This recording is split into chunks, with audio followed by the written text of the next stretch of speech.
All right. We may very well be live for the very first episode of True Christian Talk with Jim Howard and Kevin Haggerty. We do not know for sure if I know what I'm doing, but we were about to find out together.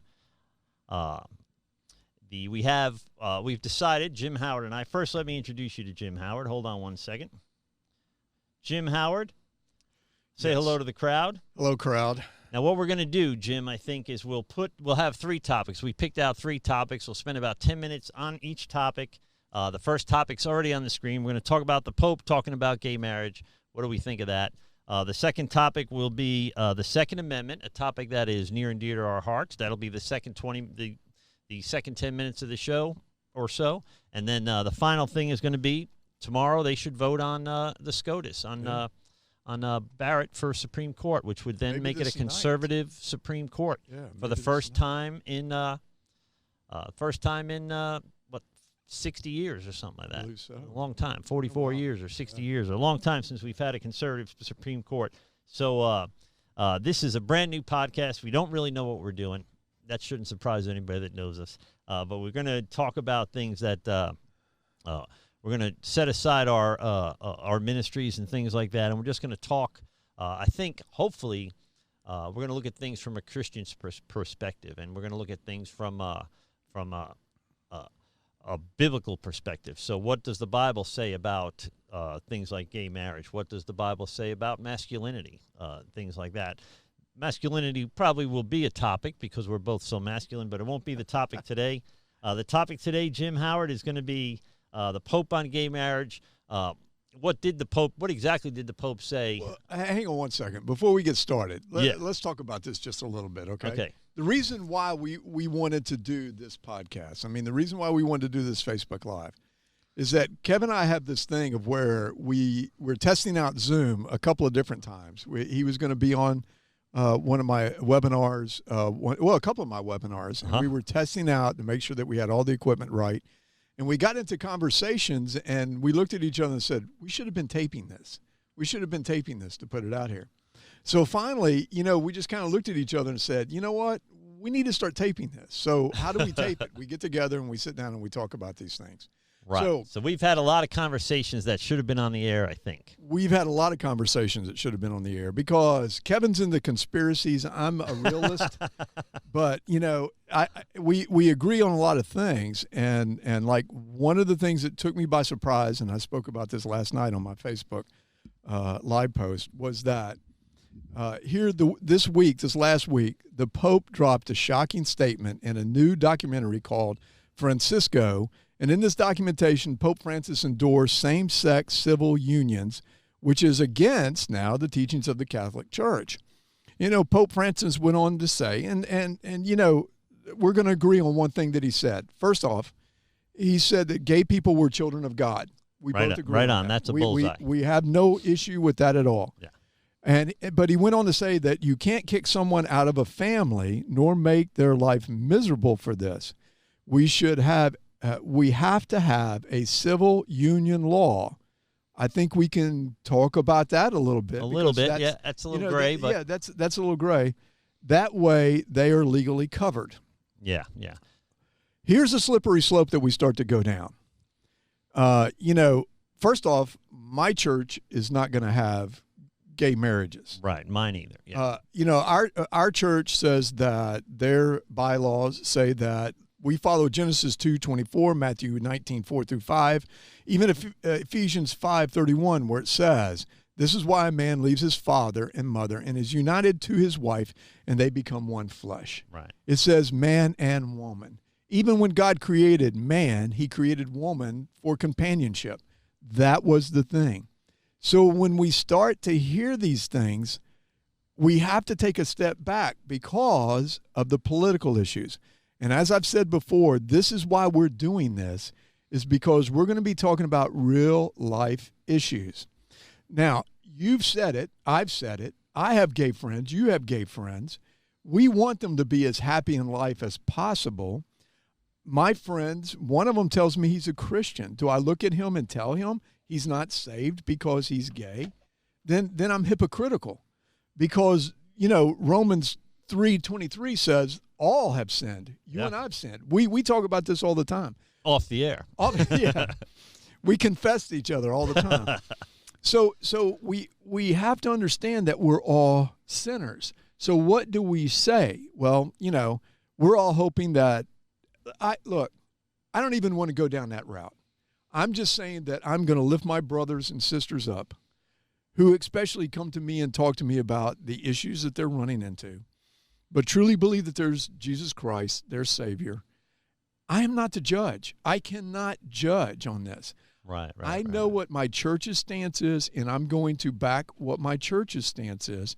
But I agree with my church when we say we can't let them, we're not going to do same-sex marriage. And here's the other thing, too. We're not going to allow them to be members of the church. Now, that ticks people off sometimes, because I was talking to a friend of mine one time, and I was telling him that he had some friends that were cohabitating, living together, and they both claimed that they were Christians. And I was kind of talking about it, and I said, well, our church wouldn't even let them be members of our church. He lost his mind on it. He goes, your Bible needs to change. Yeah. All right, time out here. The Bible doesn't change, my friend. I'm sorry. We're not even going to go into that. The Bible's not going to change. Well, then you need to change. Well, if I change, that means I'm not going with biblical teachings. Now, and this is, like I said, this is where we get into that gray area. We have to love them. The church can set up rules. That's the church. That's their belief. We have to. But yet, we need to make sure that we don't kick them out. We don't tell them they can't come. There's just certain things we're not going to do. You and I talked about transgender. That was one of the things. No, it was Patrick LeDuc talked about transgender walking in and wanting to use your women's bathroom. That's a problem. That's a problem. Yeah. And so he said your bylaws need to cover what that is all about. Right. So. Well, my first question would be, when the idea of civil unions first came out, it made sense to me. So they've built a life together. They own property together. They should be in right of inheritance. They should be covered by each other's insurance. It makes perfect sense. My problem is when you like Beto O'Rourke said in the debates, that they'll force Christian churches to do same-sex marriages, or they'll take away their 501(c), which will shut down a lot of churches. Sure it will. Probably most churches. So so here's my problem with the Pope is why is he saying what laws we need? Because he's not a politician. He's the head of a church. Right. And I agree that we could have those laws, but it's not for me to say or for the Pope to say. And here's the other thing. We cry about separation of church and state until it suits us. So everybody wants to keep the church out of politics until the church says something that people in the politics like, and then all of a sudden they run with it. So there is an hypocrisy there.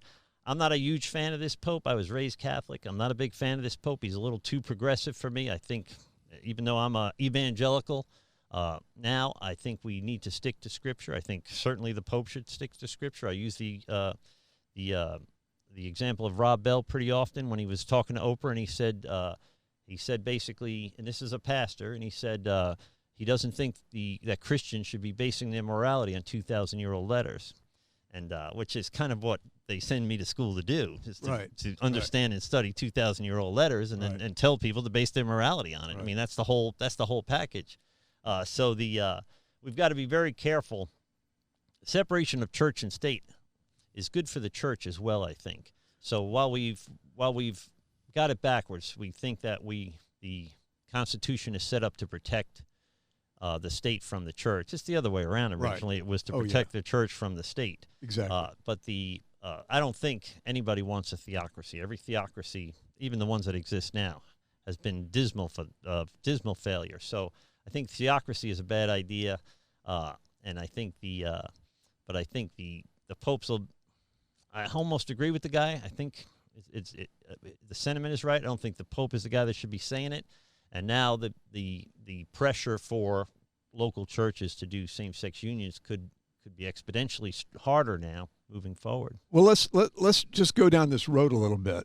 The Pope comes out and says, okay, let me make sure that we're perfectly clear on this. There's nothing wrong with homosexuality, because that's kind of one of the things that he's saying here. I know that I'm going to get in trouble. I'm going to get hated by some of my friends and stuff like that. I don't want them. Look, we have all sinned, period, period, period, period. I'm not going to look at anybody and tell them what they believe is. You understand what I'm saying? There's just this thing that we want to accept everybody. You know, Wendy and I have like this rule that, you come over to our house, you have to abide by our rules. You come into our church, you have to abide by our rules. I mean, that's just the way that we look at it. And you don't have a right to these things. And, you don't have a right to attend my church. My church is on private property. Right.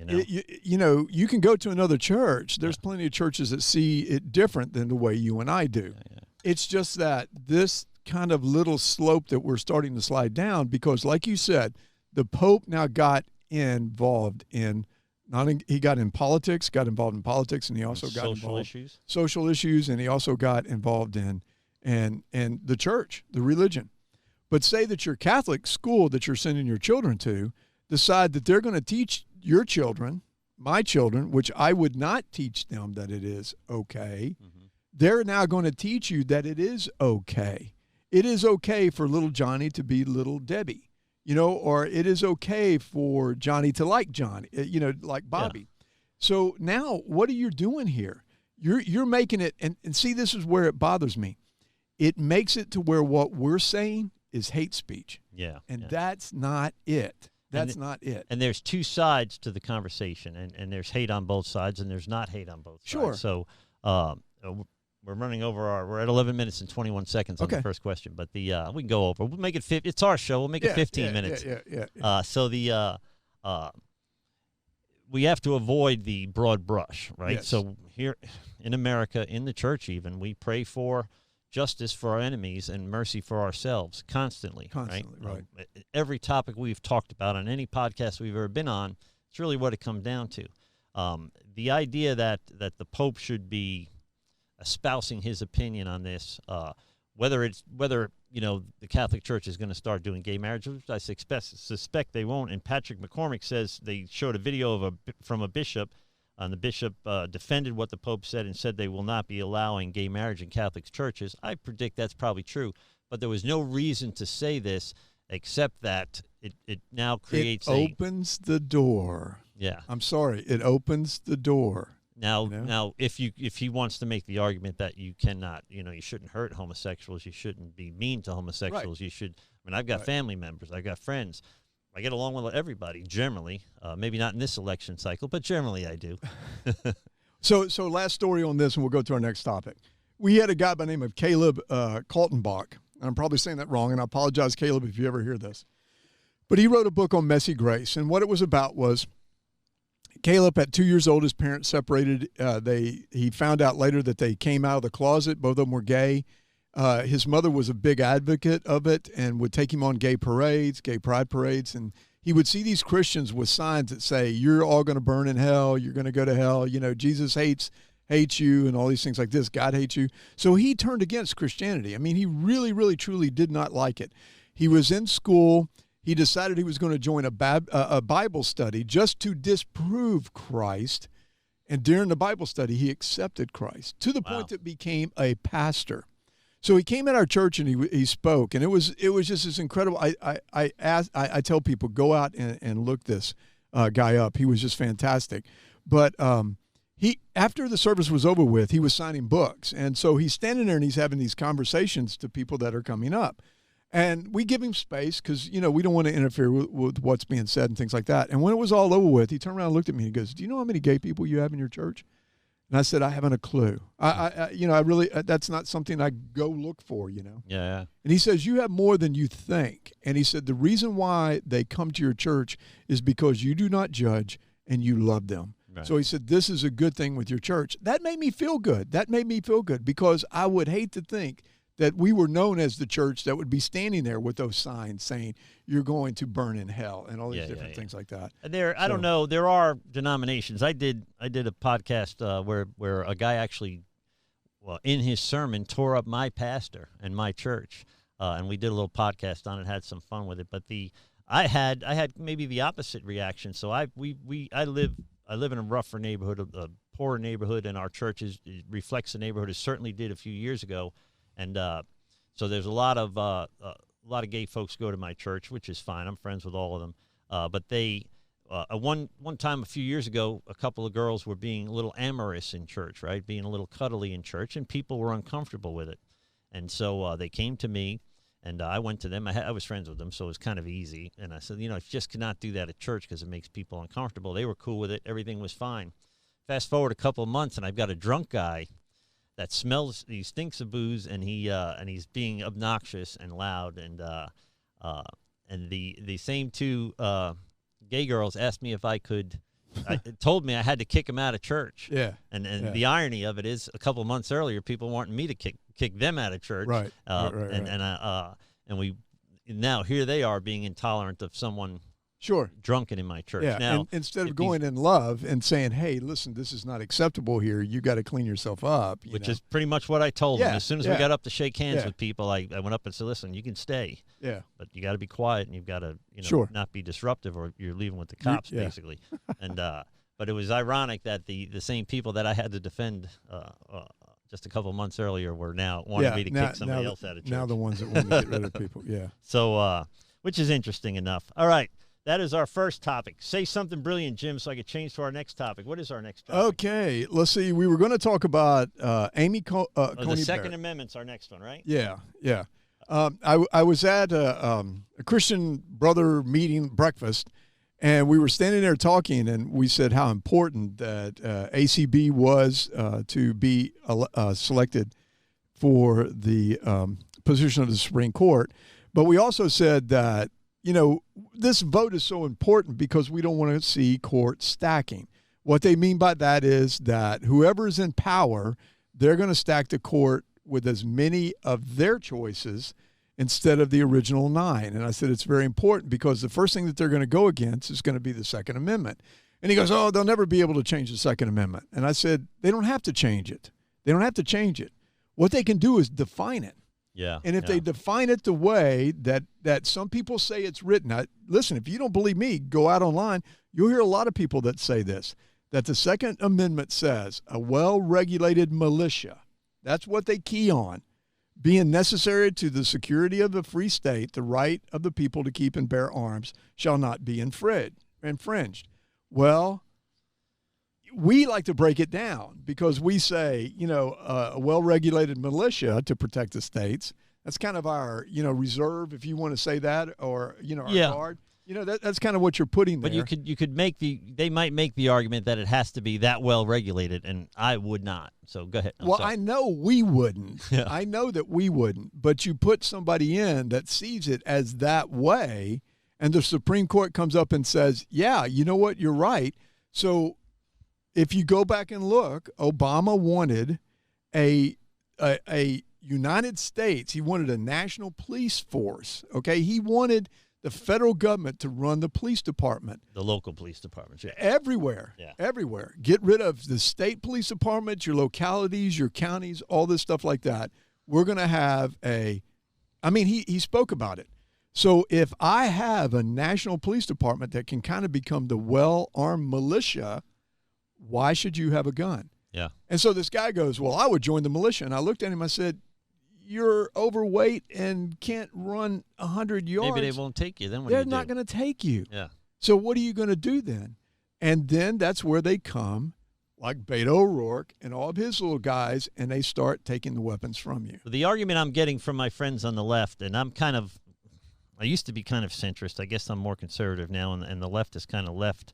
But the argument I'm getting since then is no one's coming to take your guns, except that they said it in a presidential debate, and everybody cheered. He said, hell yeah, we're coming to take your AR-15s. Yeah. Now, I can't imagine them being able to do that. I'll be honest with you. I don't see it ever happening. I see war breaking out before that happens. But here's the problem. When I read the Second Amendment, I look at it, and it says, your right to bear arms, the right of the people to keep and bear arms shall not be infringed. That implies that right was there before they wrote the Second Amendment. So sure. we have the right to self-defense and to the right to rise up against tyranny prior to the government delineating it, whatever, in the Second Amendment. So they don't give us that right. That's a God-given right. Our rights are God-given rights, and they are not. I don't think they have a moral leg to stand on. I think we should. I don't see why we could not have rocket launchers or stuff like that. I wouldn't get one, but I imagine you might need one run someday. Into some people that probably want one. You know, I had a great argument with a friend of mine who said we shouldn't have 50 calibers. You know, and he stands by that. And I said, listen, I use this analogy. Why do we have cars that'll go 250 miles an hour on the roads? Automobile accidents kill more people than the gun accidents. So a 50 caliber, if you've never shot one, you've never carried one. It's not like a versatile gun. No, it's good. It does one thing. It does it well. Yeah, but it only does one thing. 2 miles away. But I know what you're saying. But did we think we were going to have Obamacare? Did we really think that the federal government was going to come in and start to regulate our health care? So, like I said, if it were not for the Supreme Court, Washington, D.C. would still be to where they could not bear arms. Yeah. The Supreme Court had to step in and make that decision. Like I said, I'm not the first guy that said this. There's a smarter guy than me that said it, and I can't remember who said it. Kevin Haggerty. Probably. But it was one of these where he said, look, they won't come after the Second Amendment. They'll agree with it, but they'll go with the first part that says a well-armed militia. Yeah. And so when you describe that militia, who is the militia?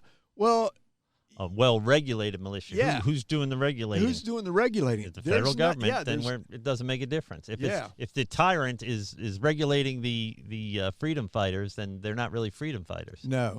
So, like I said, I get these little, please stop sending them to me. Whoever's been sending them to me lately. Oh, the government has this bill in place that is on bumping up the tax on ammunition or putting serial numbers on all rounds and stuff like that.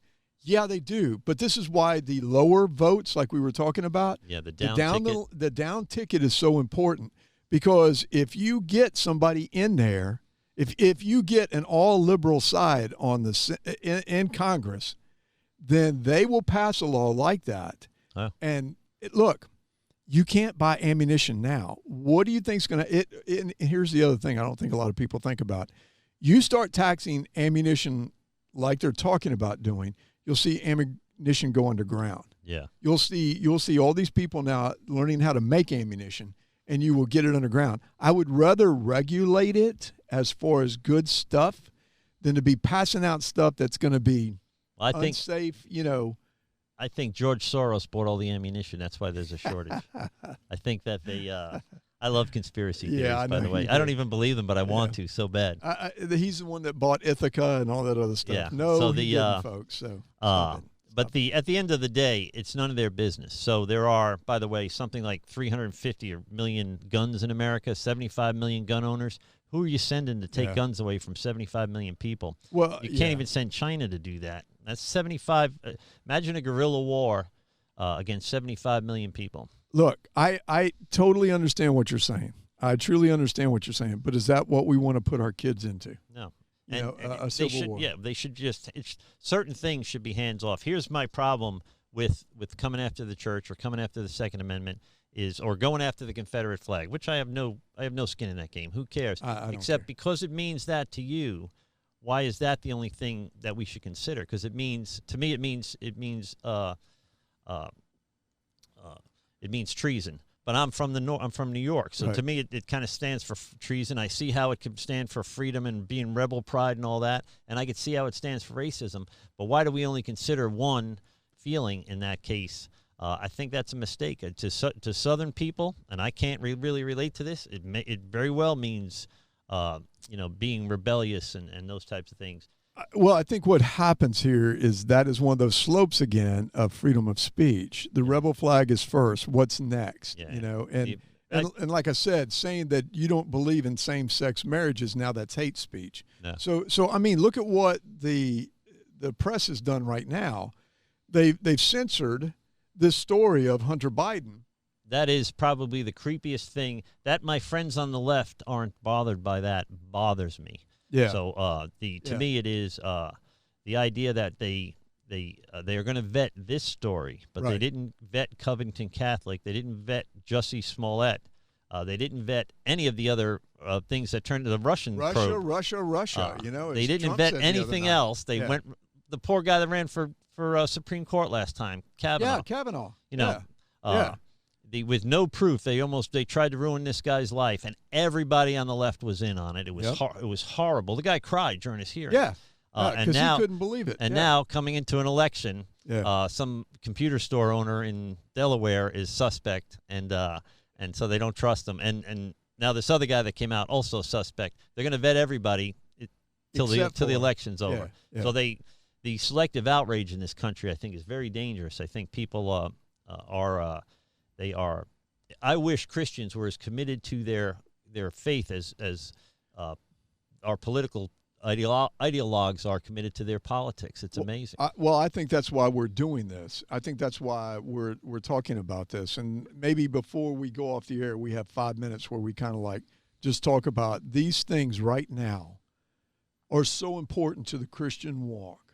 Because if you give them a little bit, we've already seen this, where like a tweet, you lose your lease, where, the Church of the Highlands lost 2 schools because the pastor liked a tweet on a conservative Christian radio station, a conservative Christian radio station, and lost 2 leases. He was giving the town around $1 million in rent to rent these 2 places. His church is 60,000. They have 20 different locations. But because of him, and see, here's the thing. He kind of backed off of it, which bothered me. Look at John MacArthur. Yeah. John MacArthur's like, bring it on. Yeah. He said, if you listen to him, he said that he was preaching to his wife sitting right there. And the next thing you know, there's a family over here. Yeah. And the next thing you know, there's another family over here. And then the church is just full of people. What are you going to say? Well, I'm not going to preach to them anymore? And I was all right with them we shut down our church early, and my argument was if these restrictions are temporary and being applied equitably, so if they're shutting down schools and they're shutting down businesses, so long as it's being applied to the church equally. But as usual, we find out it's not, especially in places like California. There was a police chief or something in Pennsylvania last week whose wife put up a Trump post, and he got fired from his job as a police chief. Yeah, because his wife put up a Trump rally thing or something like that. Why are we on here doing something completely separate from what we do? I mean, what I do. I mean, we're not even going to talk about that. But I could lose my 501c3 status if somebody wanted to make a big deal out of it, and I already know that. But I am willing to step up for Christ. Yeah, Facebook.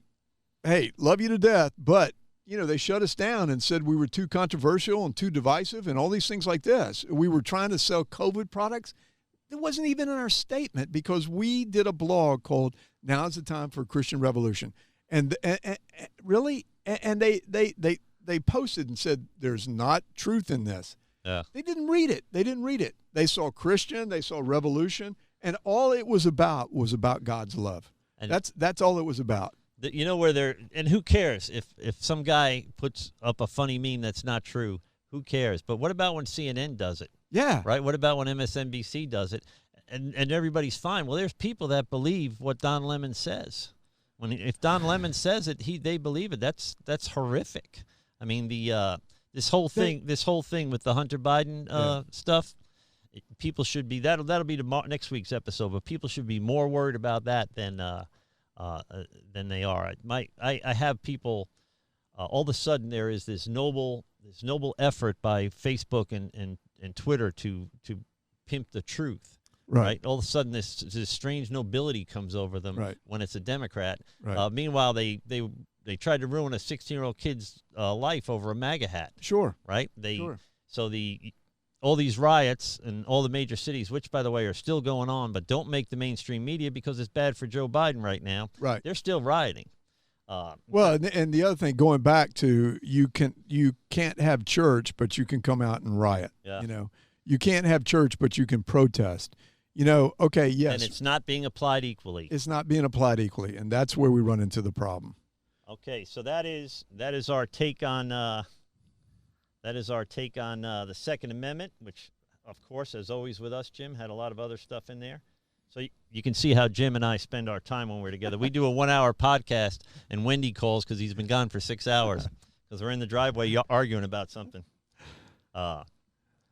So the next topic, if I can do this right, is going to be the Supreme Court. Tomorrow night, or maybe in the next 24 hours sometime, yes. They're going to approve of Judge Barrett is going to be the next Supreme Court justice, which is a lifetime appointment, and she's young. And this will be the first time in, I don't know how many years, decades, that we've had a conservative Supreme Court. Now people are worried. People are very worried, and they probably should be. So when I voted for Trump in 2016, I did so reluctantly. I considered the 2 vice presidents, and I considered the Supreme Court. And this will be his 3rd appointment to the Supreme Court. So my gamble paid off. Well, and let me say something about that. When they came to him, because this was the deciding factor on conservatives. This was a huge factor with conservatives. They went to him and said, who's on your list for the Supreme Court? Because a lot of people still didn't trust him and thought that he would be looking at anybody. You know, next thing you know, you got Wapner on there or something like that. I mean, some bizarre stuff. And it was a true conservative constitutionalist type attorneys and judges that he was looking at. And that was one of the things that really drove a lot of people to vote for him. One of the reasons why I voted for him. Now, you look at Joe Biden, and this is one of these that, look, you're either a Joe Biden fan or a Trump fan, and it's very rare that we find people that are down the middle. But one of the things that bothers me about not being, if you're a Biden fan, or you're on the fence, he doesn't want to post who his Supreme Court nominations are. He has said, we're not going to do it until, like the final day before election. What the heck is that? He wants Trump's tax records, but he won't post his nominations. He won't even come out of the basement. Well, and we found out why, by the way. That debate the other night was, I never saw Trump look so good. And, I cut on the guy a lot. He's a buffoon, but he looked presidential. That was statesmanlike. I think that debate was money in the bank for Trump. And too bad it didn't happen before all this early voting started. Right. Look. When we talk about early voting, I got to say this for Republicans. First off, they're the silent majority. They don't come out and talk about it. And you hear people saying this. This isn't anything I'm saying. When you hear people talking to them that they know or conservative, that they feel safe talking to, they say when people call us on the phone, we say we're voting for Biden because if they know who we are, we're afraid of retribution. Yeah. When you own a business, you're afraid that people are going to show up at your door and hurt your business. And business owners generally are Republican. Well, especially with what's happened right now. Yeah. He got rid of regulations. He opened up the market. He brought business back. So, you want to, it's always funny. I hear people talking about this. They'll go before Tuesday, I'm telling you right now, they're going to go out and say, Joe Biden is so far ahead in the polls, none of you conservatives need to go out and vote. Yeah. And that's what they're going to say. That could backfire on them because they thought Hillary was going to – I think Democrats stayed home because they thought Hillary had it in the bag. I don't know on that one because I know the 2 states that really went for her, that there were a lot of people voting. But it's not a time to be saying things like that because what you may do is stir up the hornet's nest to where you have these long lines of people now voting and wanted to make sure that their vote Well, counts. I voted early locally, and there was a long line. Yeah. And, there was MAGA hats, and it seemed like, and I'm in Pasco County, so of course it probably seems a little Florida, by the way, it's a good time to be a conservative and live in Florida. Florida, I think, is going to go red and stay red. I hope and pray so because until they change the Electoral College. Here's the other thing. Why do the Democrats feel like they have to change all the rules if they're so confident in the morality and the power of their message? Then why do 16-year-olds need to vote? Right? Why do we need to change? Why do we need to get rid of the Electoral College or have 13 Supreme Court justices? Or add Washington, D.C., Puerto Rico, and all these places so that it'll swing that way. And how are we going to fit 53 stars on the? It's going to ruin the flag. I suspect they're going to come after the flag as a symbol of hate. I'll go on record as saying that. I do not doubt it one bit. I do. Look. They came out. One of the I'll think of his name here in a minute. One of the leaders of Black Lives Matter came out and said that all white pictures of Jesus and all of his white buddies, Sean King, came out and said all white pictures of Jesus need to be torn down because it's racism. Yeah. Even we need to be tearing down the statues of Virgin Mary, all of his disciples and things like this. And well, here you go to the statues. So it has started. If a statue of Robert E. Lee Yes. means oppression to you, that doesn't mean that's the only thing we should consider. So there are people that, and I was a Civil War buff. Robert E. Lee was probably the greatest general that America ever produced. Unfortunately, he fought against us, but West Point, I don't think West Point produced a better general than Robert E. Lee.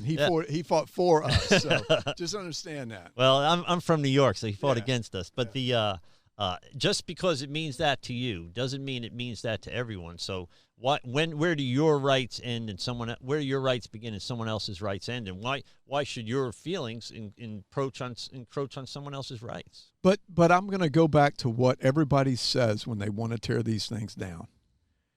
We don't want to repeat history. So if it reminds us of what happened during that time frame, better off. Yeah. It's better off to leave it there because it reminds us of what happened. It was a terrible time for this country. Seriously, it almost destroyed us. Mm-hmm. And yet we recovered, and what happened because of it? We became a better country. We became a stronger country. Yes, there were still issues.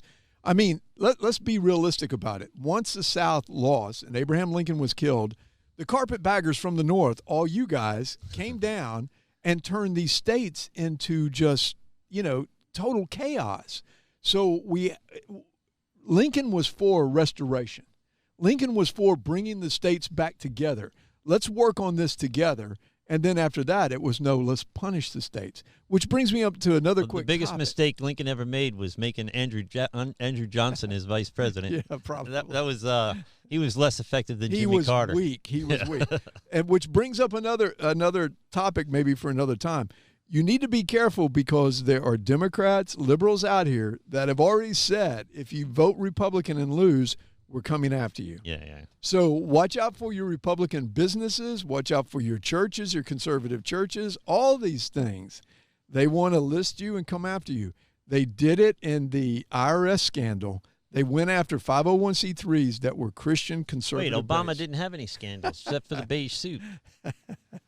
You notice all the scandals stopped at Hillary, by the way? Yeah. They were very careful to protect the great legacy president. By the way, I thought Obama was the worst American president of my lifetime. He was terrible. Yeah. And so he created, by the way, the need for Trump. We got to wrap it up. We're around 40 minutes, 37 minutes. He created the need for Trump, just like CNN and MSNBC created the need for Fox. Yeah. You cannot assume that your way is the only way, right. and people live in these intellectual bubbles, and things make perfect sense because they're only speaking to people that agree with them. So we need to understand that we have to try to meet as best as we can the rights of all the people, not just some of the people. And so my last statement, because you started this, is that Obama, I was hoping that he would be the great uniter as far as race relationships. And to me, he totally he made the wedge. I was naive to think that this was a seminal moment in the death knell of racism. Yeah. And it was I think electing him, and I didn't vote for him, mostly because of the I didn't either. Fundamentally Change America, which I didn't think we need to be fundamentally changed. That seems suspect to me. Right. And that Reverend Wright, his pastor, by the way, preaching goddamn America. Yeah. I was like, well, and he's been his pastor for 20 years. Yeah. So he must like what the guy says, right? Go listen to him. He's a Marxist. If my air condition doesn't work, people leave my church, you know? So nobody lasts 20 years. So, all right, that's the show for today. What do you think, Jim? We got to come up with three more topics for next week. Yeah, listen, please get out and vote. I can't say this enough. Please, if you're pro-life, if you're pro-police, if you're excited about the Supreme Court nomination, You need to be voting one specific way, and that's conservative. You may have to hold your nose. You may not like his tweets. You may not like the way he talks to people. You may not like a lot of the stuff, but look at what he has done. He has protected this country. He's built a wall. He's freed up businesses so that he's gotten rid of all these restrictions and things like that. We saw the average income for every household. It did not matter what race or sex you were, but every household go up. Please, please, please, people. And he's going to protect the church, and that's where we're more, going with a lot of this stuff right now. This is true Christian talk. We're not a 501c3. We're come at us, please. We'll never I like be. the challenge. I like the challenge. So if you could make a logical, rational argument against the things that we say, I'm glad to hear it. Now, if your argument is just that I'm a xenophobe or a racist, I don't. I promise you this: I don't argue down. So if I don't answer you, it's because I think you're a moron. I like to leave an argument smarter, not dumber. I love good conversation. That's why Kevin and I get along so well. Like our Facebook page, follow it. We got a YouTube channel. We don't even have a logo yet. We got a lot of work to do to get this channel going. Yeah. But in the meantime, share it, invite people, invite people, and comment. Especially if you don't agree with us, comment on there. Yes, please do. And by the way, if you disagree with each other in the comment thread, at least be civil. I mean, let's try to be grown up about it. Especially if you call yourself a Christian or a Christ follower. Spare us the vitriol, and let's try to have a constructive conversation and understand that everybody's rights and feelings matter in all of these issues, and we need to look at it that way. Because if you don't, Kevin's going to call you a moron. Yeah. So I'm just telling you. And if you disagree with me, you're a moron. All right, is that the show? I guess so, bro. How long did we go? We went 41 minutes. All right. So we'll see. Remember, we were going to be a half hour. Well, but we never go as short as we think we're going to go. I don't know how we're going to do a half hour. I don't know who said that. That might have been you in a dream or something. Well, it's for the Facebook algorithm. So is that what it is? If we go too long, then people stop watching. Well, maybe they won't if they're hearing good stuff. Maybe they don't turn off Glenn Beck. I mean, they don't turn off Sean Hannity. I think that Jessica says that they've been seeing a lot of MAGA merchandise around campus. Obviously, at a college, that's pretty amazing. Yeah, I won't name the college because I don't want to get in trouble. Well, it's a different Jessica. Oh, it's a different Jessica. Oh no, it's not. It is. Okay, it's somebody else. All right. I want to protect her. I can tell you that I see these Trump rallies with tens of thousands of people, and I see 6 people at an Obama or Biden rally, and it is. I can't imagine that this isn't a landslide, but we'll find out. We'll find out. And that's it, guys. God bless. We love you. Consider what we're talking about prayerfully. We encourage you, of course, to use Scripture to help make your decisions. And that's it. We love you, and we'll see you this time. Be blessed. Sometime next Monday. We're not sure if it's going to be. It might be 11 o'clock. Yeah, we're working on that. So we don't even have a logo. All right. All right. God bless you guys. God bless you. God bless this country. Bye.